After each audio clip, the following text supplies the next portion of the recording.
สบายดีเซาหักฟิล์มมื้อนี้หักฟิล์มจะมาไขข้อสงสัยเกี่ยวกับการล่างสแกนฟิล์มว่าเป็นอะไรสำหรับผู้ที่ลิงกล้องฟิล์มอยู่แล้วก็จะฮู้กันสำหรับมือใหม่ผู้ที่กำลังสนใจอยากลิงกล้องฟิล์มก็ยังบ่เข้าใจว่าจะนำรูปออกมาได้แนวใดจะนำรูปมาอัพผ่านโซเชียลมีเดียแนวใด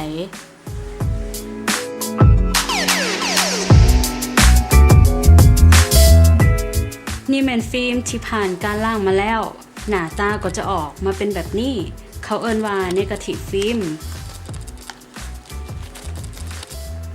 แล้วเราจะนำมาเผยแพร่ทางโซเชียลมีเดียในโดยไหนคือเราจะนำเอา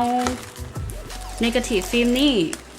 ไปสแกนผ่านเครื่องสแกนฟิล์ม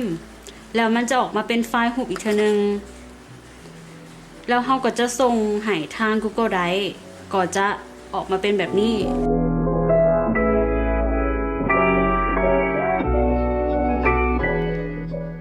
แล้วไฟล์รูปทั้งหมดก็จะเอาเข้า Google Drive นี่แมนโฟลเดอร์แต่ละโฟลเดอร์นี่ก็จะเป็นแต่ละม้วนฟิล์มรูปแต่ละม้วนฟิล์มที่เฮาถ่ายออกมาเนาะ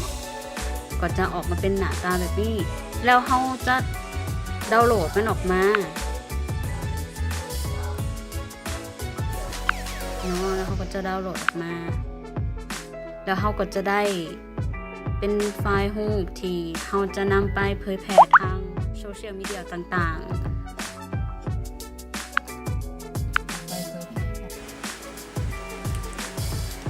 หวังว่าคลิปนี้จะให้คำตอบสำหรับผู้ที่สงสัย